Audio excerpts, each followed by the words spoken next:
Hi everyone, it's Roger here from What's on Disney Plus. Welcome to this week's live Q&A. So a big hello and welcome to everyone. A big thank you to all of the Patreon and YouTube channel members for supporting me.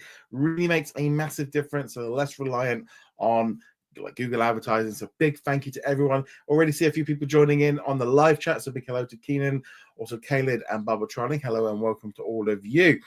So each and every week I do the Q&A, and if you're a YouTube channel member, you can join in right now on the live chat, and you can join in. So a big hello as well, like to Knoxway for joining in.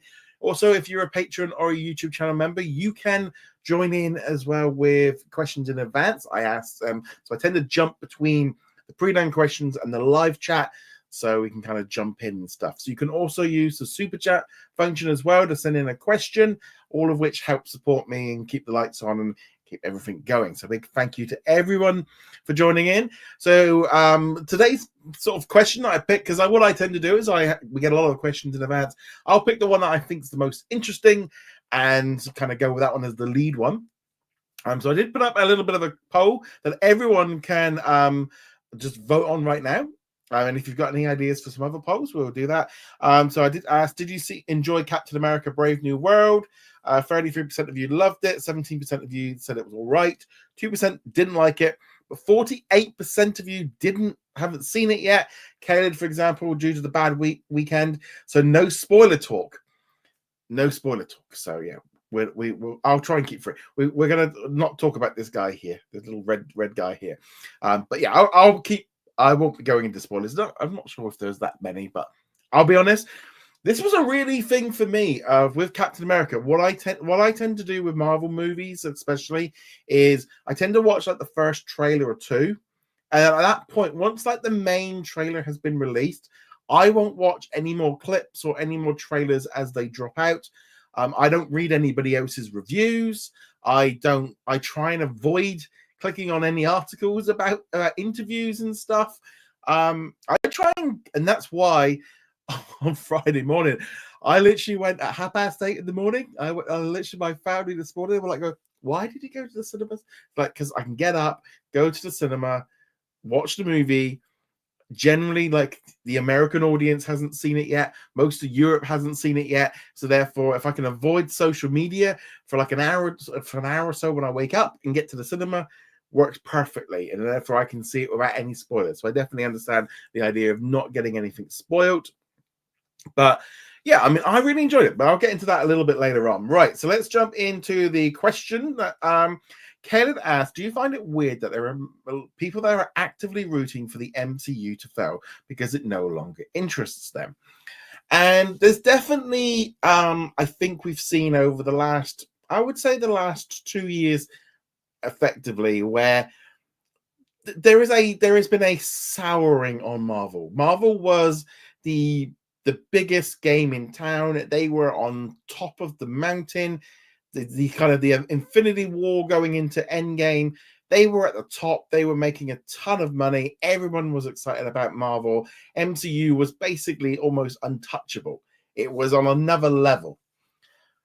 Well, trying to maintain that is obviously going to be a problem. And so as we went into phase 4 and then into phase 5, and what phase 6 starts with Fantastic Four, doesn't it? So we've only got like one more movie in phase 5.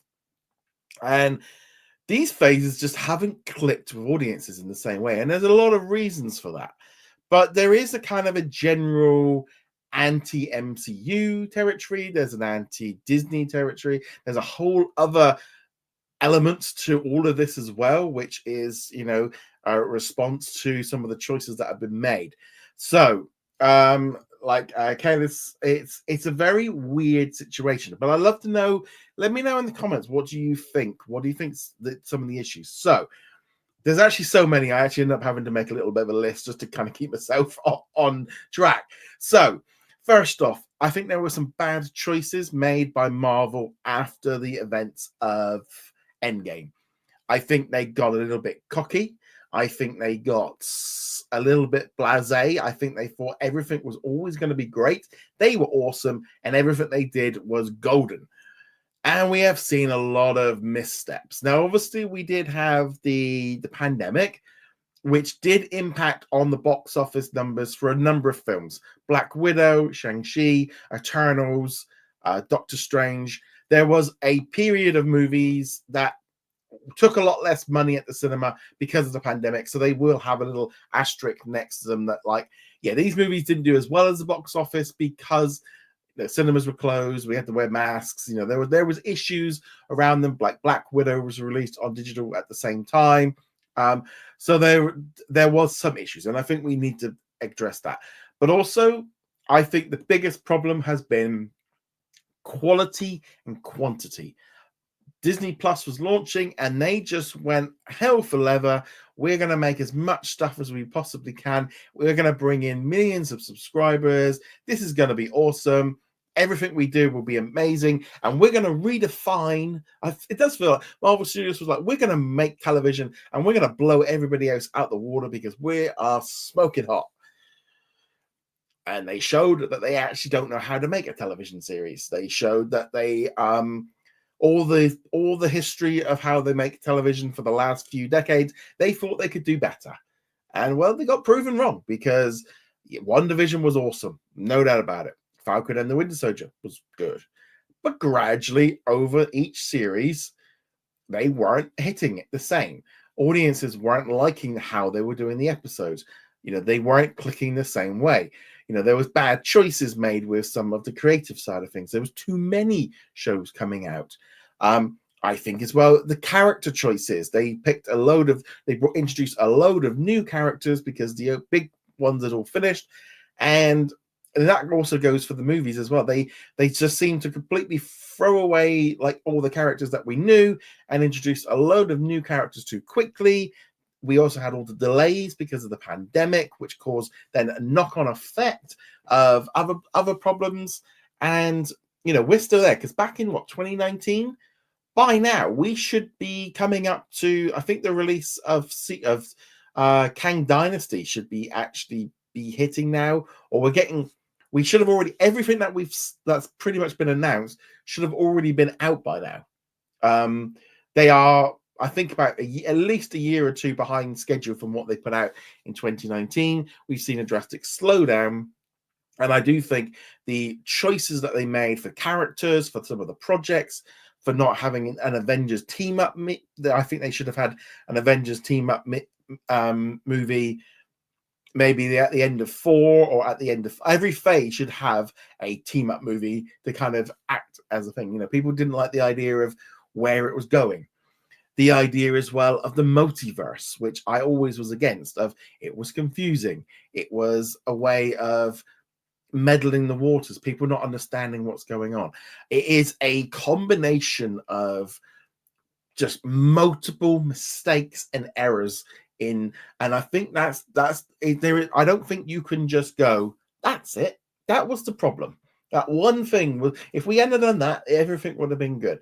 No, I think we're talking about multiple errors, multiple problems, and they have just built up and built up and built up over time. And that's where I think there is a general disdain for why people are rooting for MCU to fail, because, and also there is also an anti-culture of when anything gets really big and really popular, suddenly it becomes cool to not like it anymore.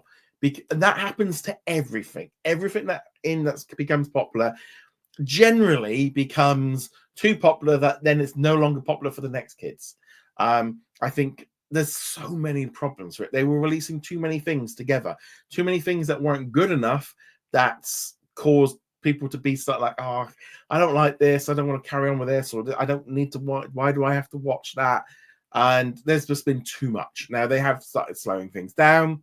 The quality is improving and things are getting there. I think personally, until they can get this multiverse saga done, get all of the projects that they've got already in the can out the way, and kind of have a fresh take really after the events of Secret Wars. They have completely dropped.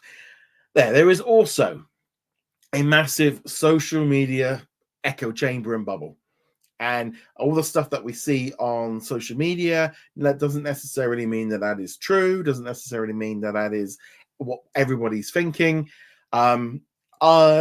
there is a social, and no matter which side of wherever you are, you're going to kind of be in a bubble, of what people think, but that bubble can expand out and cause problems.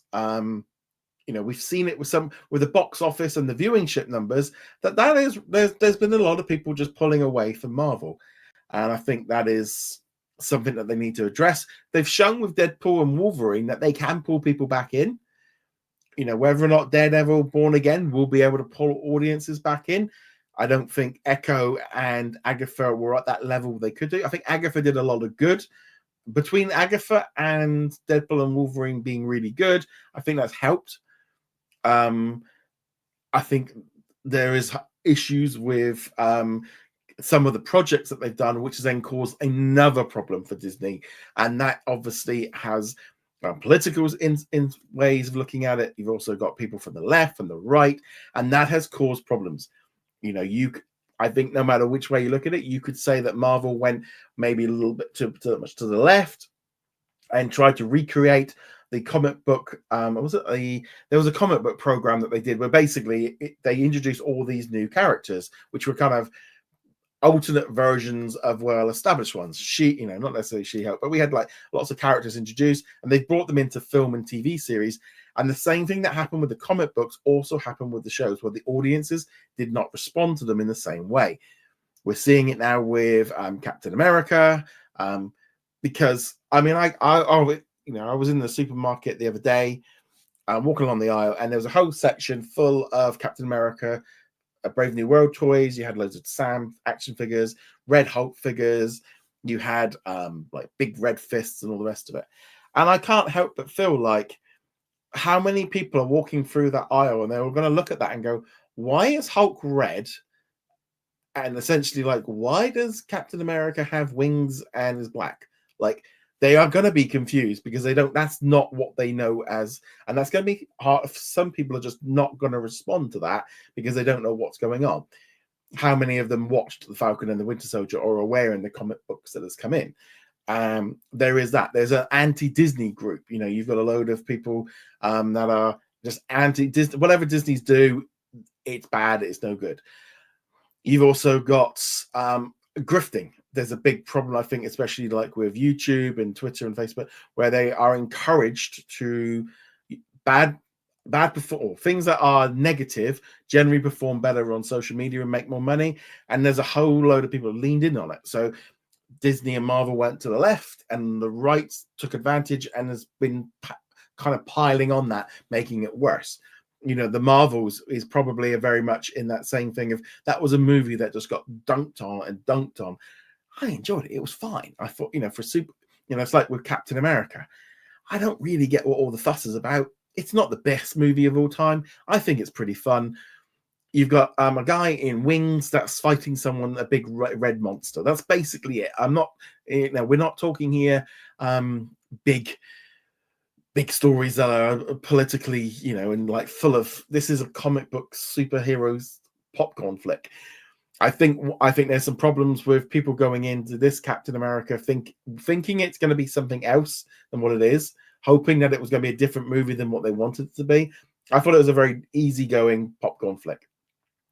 And again, as I said, there is a whole political side with this movie, and it's all part of it. And I think the choices of some of the things that they've been making, they are going to, you can see them, they're going to push back to the center a bit more, try and be a little bit less,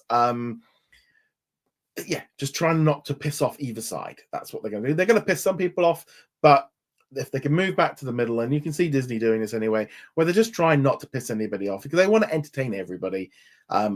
And there's going to be that. You've also got as well better quality, less product, all of which is going to take years to rebuild the damage that's been done by this phase. And I think that's where we're going to get to. I think this year is a recoup year where they are just throwing out a load of the Disney Plus series that they've got already in the can, get the movies out that they've got, and then next year we might be down to like 1 or 2 movies and a couple of shows and really start pull it in. But so that's what I think. That's where I thought. So let's have a look. That was a bit of a rant. I wasn't quite expecting a 15-minute talk on that one. Knoxway says some people don't know that there's a new Captain America. I guess though some people haven't seen Falcon and the Winter Soldier and didn't bother subscribing to Disney Plus. There will be a lot of people that won't know what this is.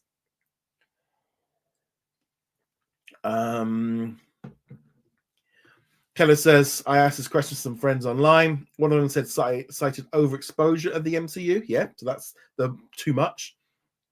Another one of people hating on people of color characters and not getting their chance to shine. There is an element of both of them. I do find it weird that people are rooting for MCU to fail. They only want the DCU to be the only game in town, which would be absolutely bad. I think there is a anti-Marvel from the DC diehards. That's been the case since I was ever a kid. You know, you get that in every single fandom that I follow. You know, wrestling, it's WWE versus AEW, eSpeed versus TNA and WCW. You know, there's always been that diehard AEW fan that hates everything that WWE does. You know, you get the same thing with maybe a little bit more. So you do get that with sports, but also I'm trying to think what other things. Video games. You know, you'll have Xbox fanboys that will absolutely hate on anything Sony does, and you get the same thing. You get Sony fanboys that hate everything that Xbox does. I've always been someone that had the Xbox and the PlayStation and the Nintendo because I like all three and I just like video games. But you will have some people that will entrench and they make it almost their online personality to go after the other one, to kind of make themselves, they getting pleasure from it online. And I definitely think we get that. I think we definitely get that with the MCU. So big thank you to Tough Luck. Thank you very much. I feel that people root for the MCU to fail because they don't like that it's people see it at the cinema and they think it's destroying cinema. There is some, and I would put this into the same category like I was just talking about there, where you're going to have diehard moviegoers that want local independent movies and they hate anything big and mainstream and they want everyone to watch all these indie films. And kind of, I distinctly remember when I went and studied media studies when I was at college, I lasted a day because I was in the trench thing of I love blockbusters and big movies, and everybody in this class was going on about a load of snooty movies that I'd never heard of or ones that I didn't enjoy. I was just like, these are not what I'm, you know, I was a big movie fan. My room was full of movie posters. I had hundreds of videos and DVDs. I loved movies. And then, I just remember them just being like, these are not my kind of, this is, and it was like, it's definitely that situation. But I 100% agree with you that there's a group of people that just that think it's destroying cinema. So Suna says, do you think the MCU will improve their movies again? 100%. Because I think you're going to start seeing now, some of the movies, like I do think, for example, Captain America was a bit of a problem where they'd already filmed a lot of it and they've had to change a lot of what they were doing it. I don't know if Thunderbolts, if they had to do the same thing. But now with essentially from now onwards, we've kind of gone into a new zone where Doomsday, I feel like feels almost like they're going to be able to wrap up the MCU multiverse storyline in the next year or so, and they maybe got the story in line to do so. But I do think they're going to improve their things again completely. Miles says the Marvels was the only MCU not to make back its budget worldwide. What was Black Widow box office? So Black Widow was 379. And what was Eternals? Eternals was 400. So yeah, it's definitely the lowest one. I think it is definitely going to be the lowest one. Knoxwave says, I've seen Captain America. It was okay film, not terrible. I feel like the film was rushed. They should have hired better writers for it. I think they actually had lots of writers. They went through a lot of reboots. They took a lot of storylines out. Yeah. As Kelly says, the Marvels had unfortunate honor of not making its budget back since too many people hate it. I think there was this kind of weird thing with that movie where it was people didn't want to go and see it. I mean, it's kind of weird because Captain Marvel did really well. The first one, I think the first Wonder Woman did well, but generally there is I think, and this is what I think the biggest problem is what with Marvel and in some way with Disney was they took their strong male franchises, Marvel and Star Wars, and they tried to expand it to a bigger audience and bring in, trying to appeal to more people, which makes sense. But in some way, what happened is they alienated their core audience, which then didn't like anything. And it's a kind of a catch-22 that they couldn't really win which one they did on that one. Just seeing if there's any Marvel ones. I'm going to come back and do the non-Marvel ones later on.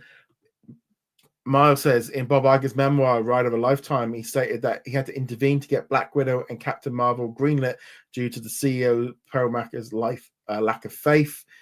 Both films have become a massive success at the box office, with Black Panther becoming the first superhero movie to be nominated. What's your opinion? There was definitely a case of, I do remember that, they had to really fight for it. Black Panther did very, very well, and I think they made a mistake with the second one of not recasting, or more importantly, not delaying Black Panther 2 so they could fix the problem. It kind of, I think they got a bit caught up in their own little echo chamber at Marvel and didn't maybe think about it's a bit like, you're making a Spider-Man or an Iron Man movie, and suddenly then they changed completely where they were going, and then kind of got themselves in a hole now. At least I think with Secret Wars, they can kind of rewrite Black Panther a bit and bring back T'Challa and kind of because he's such a great character that they could have done with. I do think Captain Marvel benefited from being between the Avengers movies. I think that did help. I also think at the time, maybe the audience Brie has kind of created this whole online hate thing that's going on with her, and I think that probably didn't help with the second movie. Tough Lucks, thank you very much for your super chat. I still bet Captain Forbes will be the only bad MCU project. I think the trouble is when you say bad, I enjoyed it. I liked it. I thought it was fun. I came out of the movie and thought, oh, that was a good time. It's not top tier Marvel. It's not really bottom tier Marvel. I think the trouble is it's very much in that kind of good average thing, but now we're in this weird world where everything has to be either the best thing ever or it's terrible, and a 7 out of 10 or a 6 out of 10 doesn't actually mean it's bad. A 2 or a 3 out of 10 is a bad, and I think this is where this kind of, again, online echo chambers create this massive thing of everything has to be the best thing ever or it's dreadful. There's no nuance. Again, thank you so much for your support there. Keenan says, I think the MCU has been getting boring because it's been around for 17 years. I never watched the MCU, but I'm just expressing my opinion. Yep, there is that thing. It's been around for 17 years. I mean, Marvel's been around for over 80. It's nothing new, but the shine has come off of it. You've got now generations coming up underneath that have had access to the MCU their entire time, and maybe they've got bored of it. The youngsters might not be interested in Marvel in the same way. I would say that maybe it's not. My 9-year-old nephew today, when we went for lunch, he's got his Deadpool t-shirt. He's loving Marvel, absolutely loving it. Full of Marvel Lego and all kinds of stuff. You are going to get a new audience in it, but yeah, there's definitely going to be that is a problem. Kelly said there's definitely misguided anger. Independent cinema and blockbusters can exist. Art is subjective. At the end, we should watch stuff that we love instead of hate watching stuff. I don't get this whole hate watching thing. Personally, if something's really bad, I'll just turn it off. It does have an influence. Sometimes there is enough hatred or enough online discourse about a project where I'm just like, no. I'll take Joker 2 as a prime example. My wife's quite a few times said, shall we rent it? And I'm like, no. And she's like, well, why not? And I'm thinking, well, I didn't like Joker 1. That was the first thing. I wanted a Batman movie. I didn't like Joker 1. So therefore, that was the instant. I didn't like the one that did the $1 billion, and everyone has hated on the second one even more so. And I'm like, well, if I didn't like the first one, and the people that liked the first one didn't even like the second one, it's like, nah, I'll pass. I'll pass on that one. Secret Invasion was the lowest point of the MCU. It did so much damage to the public perception. I think that one didn't help.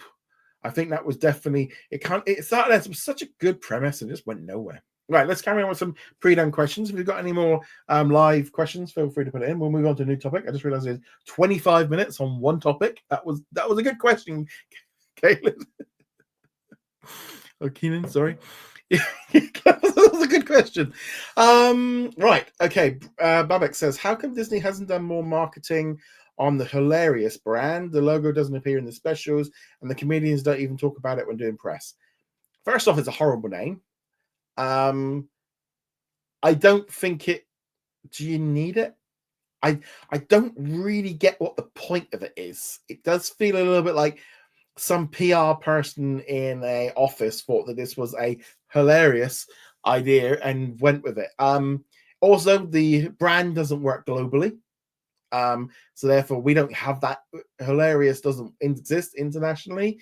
We don't have it on there. So I don't know. It just feels like an unnecessary bit of PR. Someone got paid way too much money to think of that one. Keenan says, do you think Mufasa will be released on digital maybe later this month? It's coming out on Tuesday. I'm looking forward to I'm going to watch it. I'm going to watch it next week because I didn't get around to it yet. Bobak says, given the push away from DEI, do you think Disney should add some content control so people can choose what type of content is being advertised to them? Right, so I'm going to split this up into two things. So let's take the DEI thing and park that over here. Let's just deal with, do you think Disney should add more content controls? Yes. I think there should be some content controls in there. There should be options for parents to be able to, we should be able to move stuff that we don't want in our things. Maybe a do not recommend, have an option so that we can say, I don't want this to keep being recommended to me. Maybe you're a parent and you don't want to see, maybe you're just fed up of watching Bluey and you want your kid to watch something else, so you want to hide it. Maybe you don't feel comfortable with having, certain shows being shown to your children, and you want to have a little bit more control over that. I think that should be there. I think it should be an option. Why not give more control to parents so that they can have that control? If they've got a problem with a show that's just coming out and they want to hide it, that is their choice. That is up to them to do. If you can make those options within the app, I think that is a good thing. And that can be on multiple issues. It could be that you think that the show has got a topic that you don't want to be talking about. It could be deemed, you might find it inappropriate. You might not they might have a topic that you don't want them to know about. It could be, you think it's, I don't know, too sexy or for your kids, or, there's a whole host of issues with regards to why, religious reasons, all kinds of stuff. And that's all down to your individual choice. And I think you should have the choice in your own home to do that. And that's up to you. I think there's a difference of, if your views shouldn't impede on somebody else's views, that's different. But if you want to watch it or block it from your things, I think that's a good thing. So I do think that one. I think the thing of DEI, that is a whole other hornet's nets of stuff. And we got quite a lot of that this week. I think, again, trying to hide DEI content, I think, again, goes against the idea of maybe not fully understanding what DEI means. It's the diversity, equity, and inclusion. If you take that out of everything is going to be very vanilla. And yeah, there's an very male vanilla. So you have to have something in there because you're trying to sell products to the globe. A show that is just, every show being made by Disney is not just being made for one type of customer in the United States. It is being made for a global audience. A show and a film has to do well in India. It has to do well in, Asia, across Europe, Africa, Latin America. There is a lot of, the world is a big melting pot, and we does have to reflect that because they are trying to sell that product to everyone. How they've done it is, going to be up for debate. Have they gone too much? Has it gone not enough? Have they done it correctly? There is lots of gray areas and issues and stuff. So I think that's something to be aware of. Babak says, how will Gilo Hotstar compare to Netflix and Amazon in the region? So this past week, Disney Plus Hotstar in India no longer exists in its current form. It's now been merged with Gilo Cinema or Gilo Cinema to become Gilo Hotstar. And this is it's just a merged streaming service. You've got all the content from Disney, Marvel, Star Wars, etc. Plus you've got Paramount, Peacock, HBO, because they've got lots of licensed stuff in there. This is going to be one of the biggest streaming services in India. It's going to get more viewers and subscribers than the other two. They are going in heavy to get it. The simple thing is, again, consolidation. There is too many streaming services. And also in India as well, they make a lot less per user. So this will reach a bigger audience. They offer a free tier and so on. Yeah, this is going to have a big impact on India, but it also means that Disney removed their risks from the region, letting another company basically run it. They just license the content to it, and they'll take a slice of the pie at the end of the year, kind of thing. Kelly says, what are your thoughts on Elio switching dates? So this it's moved back a week to move away from the live action version of not How I Met Your Mother. It's a completely different movie. How to Train Your Dragon. So that one is, I think they've realized that movie is going to be very, very popular with families, and they've kind of moved out the way of it to make sure they don't get destroyed by Elio. I think that is probably a good thing from them. I think it's probably for the best. I'm not entirely sure. Elio probably is going to be a movie that will have legs. This will be a movie that, as long as it's good, will probably pull in money right through June, July, August. It will hopefully just continue to get money, as like we've seen with Moana and Mufasa, where families are going to be going and seeing stuff. I was talking to my nephews today about Elio, and some of them they want to go see Dogman and Minecraft and some other things. A different audience, and this movie will have an audience, but moving away from that first weekend bash, because the other big problem as well is that initial first reaction. If it gets it didn't do very well at the box office, it got destroyed by How I Train Your Dragon. It sets up a problem that they've got a narrative the rest of the summer trying to overtake. Mara says, with the last episodes of Your Friendly Neighborhood Spider-Man and the first 2 episodes of Win or Lose coming out this coming week, do you think this serves as a nice transition from one series to another? Yes, I get where you're coming from in some ways, but I don't really think they're that interconnected. I think they're maybe slightly different audiences. I think they're just trying to get Spider-Man out the way before Daredevil arrives. That's all I think this is. I think it's clearing the deck. They're just trying to get that one out there. Keenan says, do you think parents can block DEI for their kids on parental controls? Again, very similar to the other question that we had. I think parental controls are good. Again, I think this concept and both questions were a little bit like this, of trying to block. DEI is not something that you can just block. It's a bigger thing. It's not even that. This is a corporate level thing for hiring people. That's what DEI is. And I think it's got the wording is all got like mixed up with what it means and stuff. It's quite, I don't quite get where all this is suddenly, because I know there's been a big story this week with Disney changing their programs and stuff. But a lot of this is internal documents and how they do stuff. It's a very weird, I don't quite get, it just seems to have blown up this in the last couple of weeks. I know it's come from the political side, but it is quite weird how like the terminology seems to have changed a little bit on this. Jonathan says, have you seen the new Captain America film yet? What did you think? I enjoyed it. It was a lot of fun. It was a more simple Marvel movie. Lots of big action, some great scenes that I really enjoyed. It's not the best movie. It's fun. It's easygoing. There's a lot. It kind of wraps up the Eternals loophole. It wraps up some of the stuff from Incredible Hulk. Sets up future stuff. Yeah, I thought it was good. I would say if you enjoyed the Falcon and the Winter Soldier show, I'll say that with my teeth in, you should enjoy it. Babak says, what is the point of splitting up cable channels and streaming services when they need to show shows to stream, like Warner Brothers Discovery Networks and Max. So this, we're seeing Warner Brothers have done it and Comcast are doing it, where they're taking their cable networks and moving them over to their own separate business. There is a very simple reason they're doing this, and that is tax, profit, stock prices. This is all accountancy to make them more money.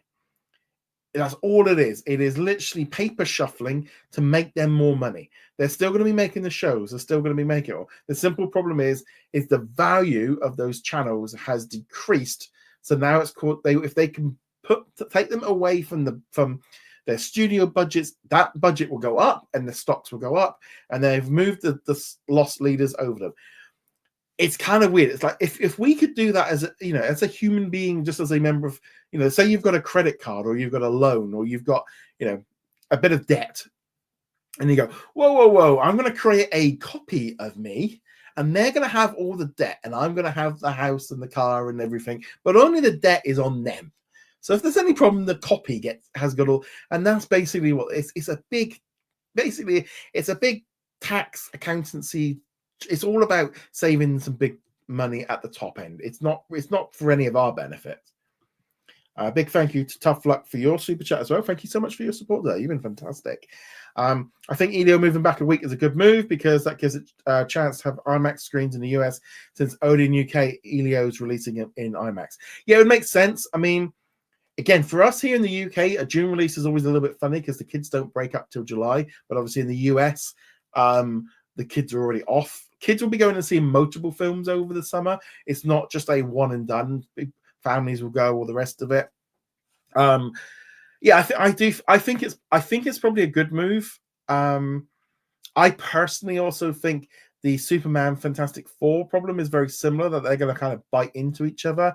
And you've got Jurassic. It's going to be a strong week. But I think Elio's probably got a good chance of just crawling in money week over week over week. And if it's really good, it will do really well.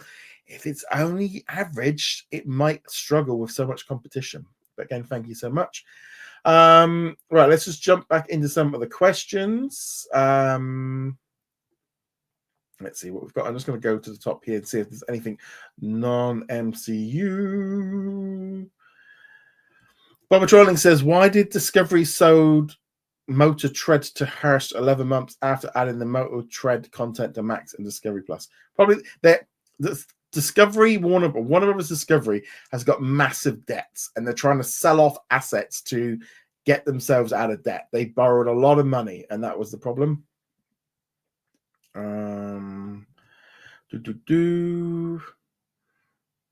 Let's see what we've got here.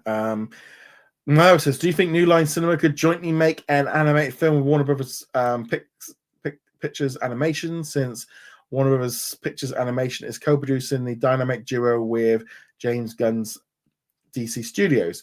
Just to clarify, I was talking about the recent reorganization that led to Bill and not Sam's WB Animation, which produces shows. I mean, they could do. I mean, again, if it's going to save Warner Brothers money, that's what they'll do. That's ultimately what they're going to do, because they're just trying to save money at this point. Khaled says, we have to remember that Hulu isn't a global brand, so they can't market it properly since Disney Plus app has a Hulu set. That's the big issue as well. Knoxway says, I think phase 6 will be the last phase, that some movies and TV shows were greenlit during the Chapek era. Yes. I kind of feel like Ironheart is going to be the last of the Chapek era shows. I don't know about Wonder Man. That was one that wasn't really announced in the zone, but it could be, again, just another project that they're just going to throw away and kind of get away from. The big thing is they're going to move more to like the Agatha Echo type of show, where they're much cheaper to make. Like Agatha was like less than 40 million. That's what they want to do. They want to make cheaper shows. I think we're going to, like, Daredevil season 2 has already started filming. We're going to see cheaper shows being made for Disney Plus. I think we're going to see a lot less I don't think we're going to see Star Wars shows. I think they're just going to go back to being movies. I think we'll, 2 shows a year, 3 movies a year probably will be what we'll get. Kelly says, personally, I think Hollywood is overplaying their hands, trying to appeal to the orange man. As you said earlier, if they lean too much to one side, there will be pushback. The thing is, there is a problem right now, obviously, in the US that we are seeing a course correction, and we are seeing the companies trying to circumnavigate difficult waters. We've seen Comcast are going to have some legal problems. And I've seen a lot, there was articles this week about Disney, executives saying, about how bad, it's worse than the Chapek problem that they had. And, and people out telling Disney and stuff to push back. And it's like, they can't afford to push back. And everyone wanting them to pick a fight that they don't want. And I think that is a problem in general of the studios. They picked a fight a couple of years ago and it cost them billions of dollars. They aren't probably less likely to want to do that again. And they are going to get some pushback, but they're just going to be like, look, let's just stick our heads down and hope that this goes away, because let's be honest, tomorrow's another news cycle. There's going to be some other crazy stuff going down.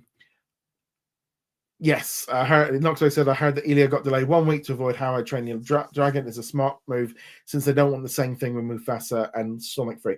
So weird with that whole Sonic 3 thing, because almost like, because Sonic beat Mufasa in the US on the box office, and then they're everyone, it's not the, like trying to like, you're lying to us. It's like, no, the numbers from Mufasa were getting bigger and bigger and bigger and bigger. This is like, no, they did. It technically was the #1 movie in the world. It just wasn't the #1 movie in the United States.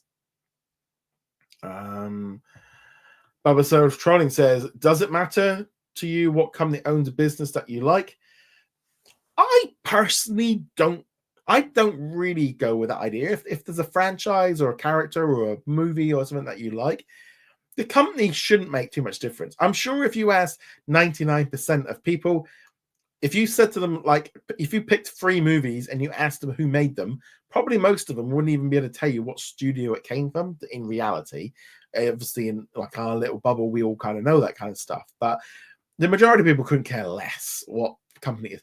But there is a thing of, we see it we've seen it a lot over the last 10, 15 years of people being against a company and not wanting to support them, and almost making it like their own little thing of that they want to feel like they're doing something. And I think all the time we've got the social media stuff that's gonna be the way. That is a big change. Keenan says, my concern on DI is what if kids watch kids movies that are rated G that are not appropriate for kids, but in reality it's not. Ultimately, again, if a show is suitable for children, it would have been rated it would have been given a rating that is suitable for children. If you've got a G-rated movie, there are certain story things that can't be in a G movie or a U movie or whatever you've got. There'll be topics and there'll be things that they and how it's addressed will be in it. There is a framework for how these ratings work. If you've got a swear word or something like that in it, it will push it up. If there's any sex or nudity, it will go up. If it's got violence in it, it will go up depending on that rating. And that's what the rating system is there for, is for that. Parents should use that as a guide. It is a guide for the parents. It is not, we do have slightly things like here in the UK, it is illegal to take if you go to the cinema and try and watch a 15 movie and try and take a 14-year-old, it is against the law. The 14-year-old is not legally allowed to see the movie. At home, that's a different thing. The police aren't going to be it. I had a conversation today with my brother about a 12A. I said, well, if you're an adult with them, they can watch it. And he goes, oh, right, okay. So this was an entirely conversation I had today about ratings. Ultimately, like, what is inappropriate for your kids or for who you want to watch is your choice. Movie studios only give you a rating based on a certain benchmark of what it is. Topics and stuff like that is down to individual parents to deal with, and that's to be done on their level. Kelly says, with that said, it'd be nice if Reliance asked Disney to license out the Hulu name to have a Hulu section to help organize the uncategorized licensed movies and shows. I mean, they could do. I mean, it would make. I mean, I definitely think it's going to happen. I think whether that happens in India, the fact that they did have a Hulu section in Hotstar, there is the kind of thing of, we did see that Hulu hub in there. Maybe they'll have it at some of them. Kay says they need to take a bipartisan approach to please everyone on both sides and bring people together of different ideologies and make them walk out of a cinema feeling the same emotions. That is a key thing that I do think does get lost a little. But this is the thing: is we've had this big shift, the one side to the other, and companies for a long time, companies never said anything or did anything political. They always tried to stay in the middle because you don't want to piss off either customer. But we've seen a big shift, but also you've seen a big shift of the people working within those companies. And that's where the pressures come in. And yeah, I think that's the key thing is having, if you can make a great movie, and I think the idea of things being political, there are some topics that would be deemed political, but are just storylines about, life. And they aren't not everything is one side or the other. Sometimes there is nuance, there's gray areas, and there's a discussion to be had. And that is what makes stories. That is what makes TV shows. That is what makes movies. Without those topics, there isn't anything. And if there isn't anything, the storylines are going to be really, really dull. Yeah, in a big blockbuster movie for the whole audience, you can have much more, low end, but there's always going to be some kind of top. Some people are not always going to agree on everything, but I think, there is just some weird things going on. It is crazy sometimes. Keenan says sometimes there are news during the week that interests me, and so some news that they don't. I put on the Q&A. Where if news doesn't interest me, I just put it. Yeah, the thing is with the Q&A, you can put in anything. You can put in. I mean, if it's completely inappropriate, then I won't bring it in. But the Q&A is there for patrons and YouTube channel members, and also for our reviewers that can use it. Send in super chats, etc. Not everything has to be connected to the news. You can be, anything really. Obviously, Disney Plus related is what I would prefer. But yeah, this is your time to ask me questions. Babek says, I saw Captain America. I thought it was fine, but it felt like Falcon Season 2. I think it was better than that because the special effects were better, but I definitely totally get that one. Miles says, could Elio debut in competition in this week's Cannes Film Festival? I'm asking since DreamWorks Shrek and Shrek 2 debuted in the competition in 2021 and 2020 and 2004. Probably not, because this did not help them. What film was? There's been a few films that have debuted at the Cannes Film Festival, and the audience there did not respond well. And then I don't know if it was Elemental or something like that. But I don't think an animated movie debuting at Cannes really helps them. Maybe if they can debut at the Annecy Film Festival, which is also in June in France, that might be a more suitable location because it will get a much better response. But I don't think big blockbusters or anything that's aimed at a mass audience should debut at a film festival because it's not the right audience there to and that's just my personal. I think the film festivals are that's for your art house Oscar type movies. It's not for your big blockbuster movies. And when I mean competition, competing for the palm, I don't think that anything mainstream has a shot at going for those kind of awards. I just don't think they've got. And I think you're just setting up. You're basically putting, I don't know, you're putting your dog in a Crufts competition at that point in yours isn't right. There's that kind of thing of I don't think it's the right competition for that one.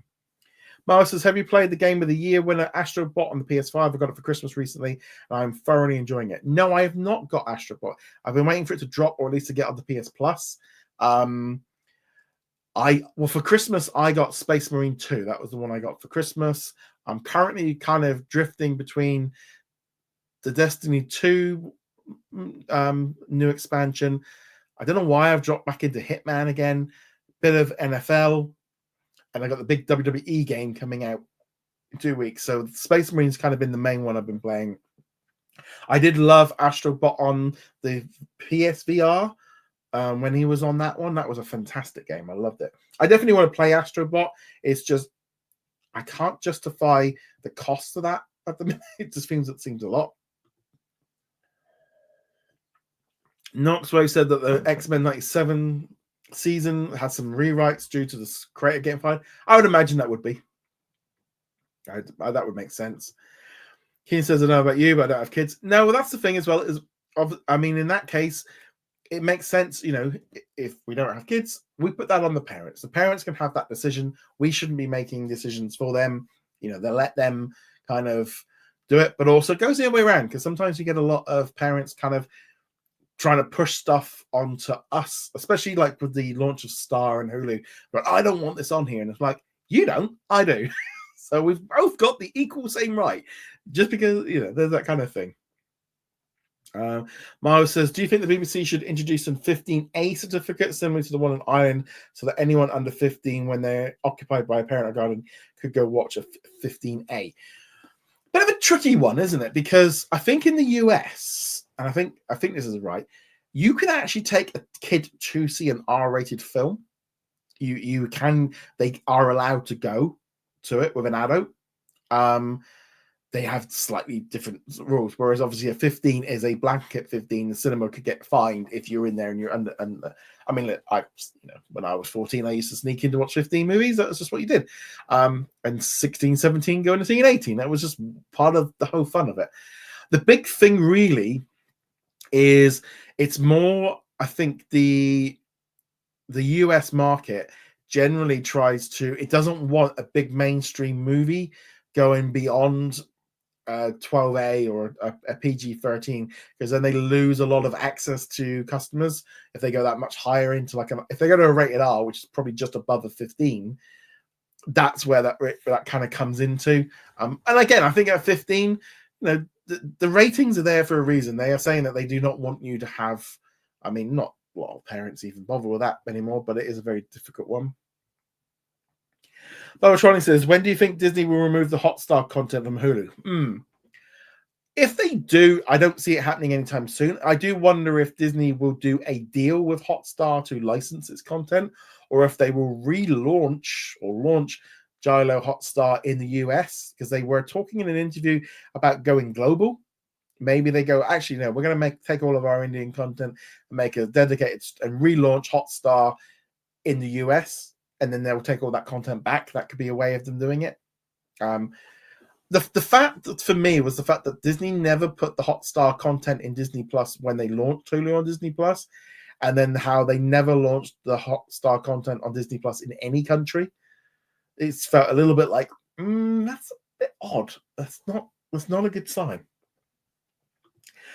Kaylee says, I just saw a short clip of social media where Anthony Mackie was at a NASCAR event. I believe this is why Brave New World could do well, since he's a Southerner who could appeal to the heartland. I hope so.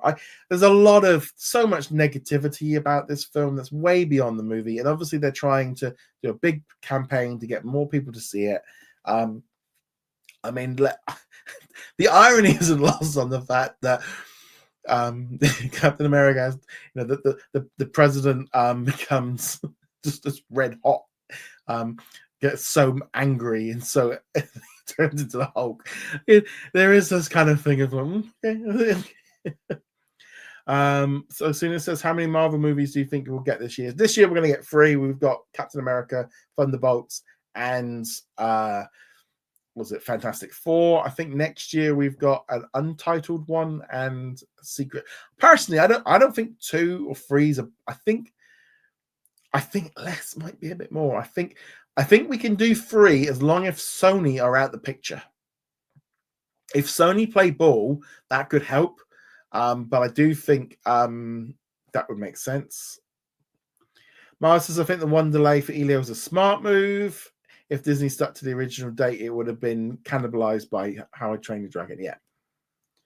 Kelly says depends on the deal between Reliance and Disney regarding the future's Hotstar, since Americans are cutting back on streaming services. There is that counter argument. They could just do a licensing deal with Disney to keep the content in Hotstar and not launch Hotstar or Jada Hotstar in the US. I would say it's maybe a niche market that they might be able to get. I mean, I kind of always have this thing of like, well, Netflix does it, so why not? Mara says, do you think the 20th Century Animation will get a new on-screen logo when Ice Age 6 releases next year? Yeah, I don't know. I think it'll just be 20th Century Studios. I think that's all they'll put the banner on it.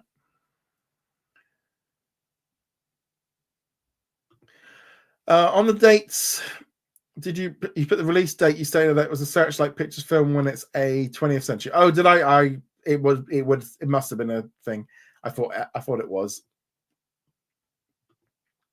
Matt says, do you think we'll get a Captain America collection? If not, where do you see the new Captain America movie going? There could be a new Captain America collection. I mean, it makes sense to do one, but I wouldn't expect one to arrive until the movie drops onto Disney Plus, which will probably, I wouldn't be surprised if it's May, end of May. They're either going to want to get it out the way before Thunderbolts hits, so that could be maybe the end of April, but then that might cannibalize Thunderbolts. I don't know. I think they will add one. Keenan says, do you think the ESPN flagship or ESPN Plus will have other sports beside the NFL, like MLB, NCAA, and the hockey and basketball? I'm trying to say all those names. Yeah, they will, because if they're trying to charge you the amount of money that they want, they're going to have more sports. So you're going to see golf, lacrosse, college sports.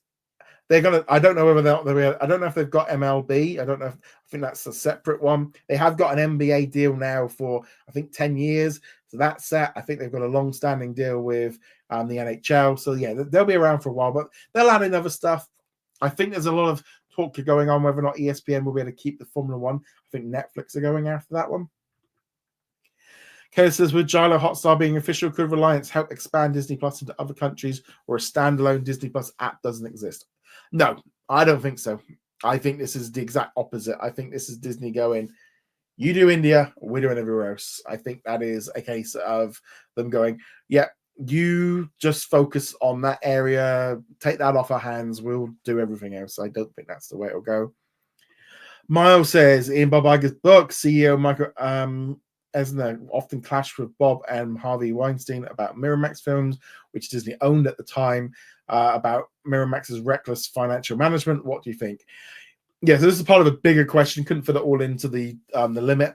Yeah, there was a big problem with them. There was a lot of financial risks involved with it. They were buying, I think you said like they were launching Time magazine or something. They sold it. They obviously didn't feel comfortable with whatever was going on and got rid of the company. There was a lot of other stuff going on that they shouldn't have been, and they were probably best to get rid of it. And I think I think it might be more of an issue of sometimes having a big company owning another company, and the other company wants to do one thing, and the big company says no, and then they did it anyway. It's not going to end well for anyone.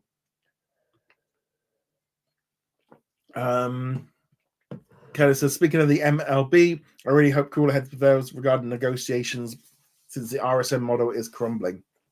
We're in a really weird zone now, I think, especially with sports rights in the US, where the RSM model is collapsing. That model is no longer profitable. The trouble is, the sports companies have all got used to having that money, and they want that same money again. They are now having to scramble to work it out. Netflix and Apple and all the rest of it, there is going to be a limit to how much they think that sport is worth. They might all have a punt on certain sports, but they're going to be some. I think Apple's massively overspent on the soccer rights. They're all going to make little mistakes where they spend too much money, and then they're going to start pulling back. And I think all these sports teams and stuff, they're all having to come to terms with the world of streaming. The cable business is collapsing. It might last another 5-10 years, and they're all trying to cream the last bit of it as they come out. But the whole industry is changing, and I think they have going to have to adapt. If they don't, they won't survive. But also, they need to become better. They've got the money that they're spending on the sport might have to drop if the TV, because all the money they give the players and stuff is because those TV rights. If the TV rights aren't coming in, they're going to have to spend less. It's going to be hard. Yes, I think Miles, that was what I was alluding to. Time magazine. Kayla says, I could see Gilo Hotstar relaunch in Pakistan, Bangladesh, and Sri Lanka, since the Indian subcontinent has a very similar cultures. Yeah, I totally agree that could be. I think because they spoke in an interview with Deadline that they want to take Gilo, and I could see that they could do that, and that does not impede on Disney Plus.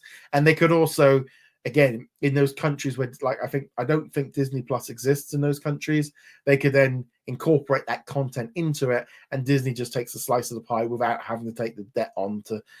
There are advantages and disadvantages, especially because they make so much less in terms of per subscriber than like one in Americas or Europe, etc. And as you said, like I said, not all countries are equal regarding Disney Plus. The same can be said of Hotstar. It could be best if Hotstar licensed out to countries like USA, Canada, and UK. We still have Hotstar as a separate app here in the UK, but I think we do have a very large Indian community, so therefore it might be able to have enough subscribers to warrant having that app. And as I said, that why that content wasn't brought in. I could say, remember that no, he didn't have anything to do with Miramax. He saw the toll it took on Michael Eisner and the fights with the roasting. Yeah, I mean, I think that's basically kind of going, yeah, that's not mine. That's not mine. Right. On that note, if you've got any more questions, feel free to pop them in before we head off for the day.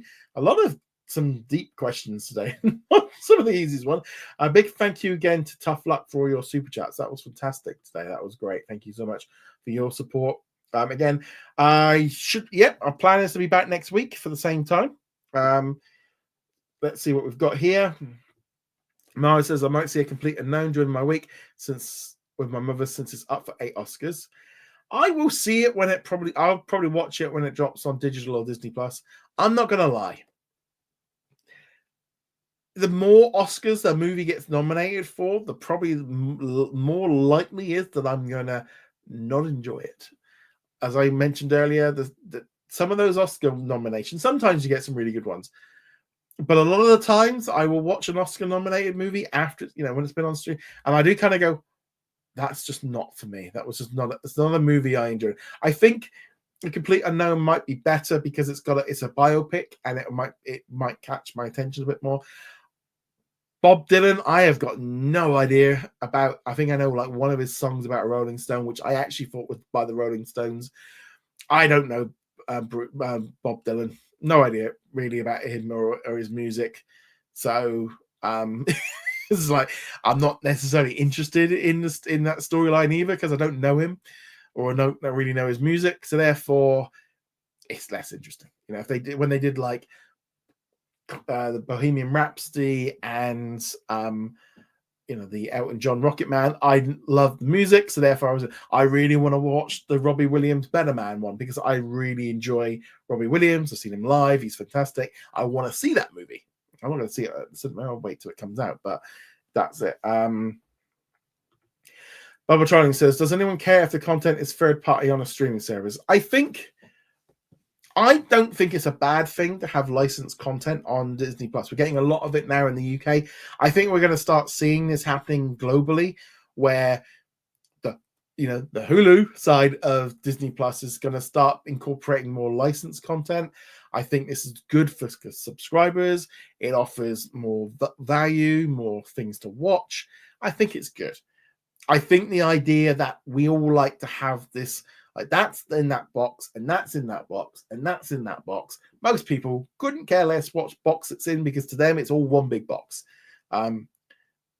And for some studios, it makes more sense to go, you know what, we don't need a streaming service. We can just license out to 3 or 4 people and make the same money. Kayla says, I'm guessing it's a US thing where people are cutting back on streaming services. I could be wrong. No, this is a global thing. Here in the UK, it's happening. The cost of living crisis is impacting on almost every country around the world, and everyone is starting to there's only so much money people have got, and yeah, people are cutting back. I don't have all the streaming services. I've definitely pulled back on a few.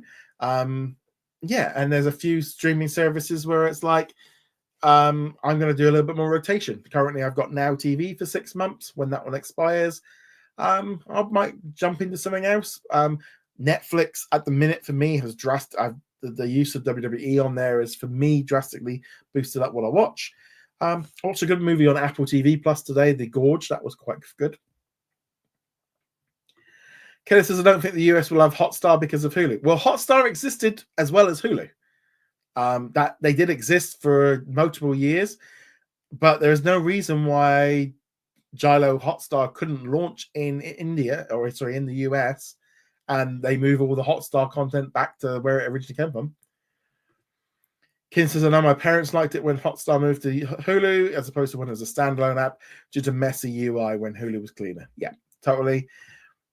Sometimes consolation has to happen since the larger apps has a better user experience. Totally. Miles says, if a picture wins a Best Picture, could A Complete Unknown become Disney's first Best Picture winner since Nomad? Yeah. Well, yeah, they didn't win last year, did it? Again, No Man Land. What a dull and boring movie that was. Again, you see my thing here with Oscar movies. Sorry, Kane. Sorry, Kanan. I probably have messed you up. Keenan says, I'm thinking Star is the same thing that Kaled. International people have Hotstar and US has Hulu. No. Hotstar is the Indian content. Star is the global international version of Hulu, and then Hulu. Star grew out of Hotstar. It's, again, this is the problem that I've had with this whole brand since the thing it first launched, because Star brand is so generic, it doesn't mean anything, and it didn't really mean anything to most countries around the world. It is completely useless branding. So yeah, Hotstar is different to Star. Mara says, do you think Warner Brothers will do a 20th anniversary re-release of The Prestige next year? Probably not. The thing is with anniversaries is Disney only does this if they are going to make a lot of money, usually on merchandise. Every single day, there is an anniversary for something that Disney has made or released. Let's just say here, famous. All right. So let's just have a look. So today is, let me just see what we've got today. If we can find something. Right. So today is the anniversary of the release of Zombies, the release of Black Panther, the release of Bridge to Tapperthorpe. It is the release of Ghost Rider. We've also got the anniversary of Muppet Treasure Island. We've got so that is just today. So this is where the problem comes in with anniversaries, because there is literally, yesterday was the anniversary of the release of Cinderella, the release of Kim Possible, the release of Fastlane, the release of Return to Neverland. Yeah, so this is the problem with these kind of anniversaries, is there is multiple ones. So tomorrow is the anniversary of the release of Ant-Man and the Wasp: Quantumania.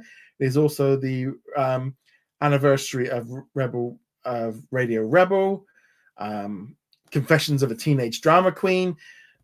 There is literally, as I said, there are 8 Below is another one tomorrow. There is always an anniversary, and some of them make money. Some of them are they just move on. And I think that's something to be, unless Disney can make merchandise and sell some product, they don't tend to do them very much. Thank you, Jonathan, for saying Happy President's Day. It's a weekend, isn't it? It's a bank holiday weekend in the US this weekend. It's just Monday for us tomorrow. We don't have a president, so and if you have all got the day off, or if you're not at school or whatever it is, have a lovely President's Day. Ken says to add on what I said earlier, Crunchyroll is smart to make their paid add-on for other streaming services. I find it enjoyable to watch Crunchyroll on the Roku channel over its own platform. I think we are going to start seeing less platforms. I think that's definitely a good thing. Right. On that note, again, big thank you to everyone for joining in on the live chat. Caleb, Keenan, Miles. We've also got Bubba Trolling, so Sooner, Noxwave. Big thank you to all of you. Bubba Trolling. Big thank you to Tough Luck. Thank you so much for that. Babak. If I've forgotten anyone, I do apologize. I'm going back through the list. I think I've got everybody. So again, thank you to all our supporters. I'll be back next week with another live Q&A. On that note, guys, thank you very much. See you guys soon. Later. Tally ho.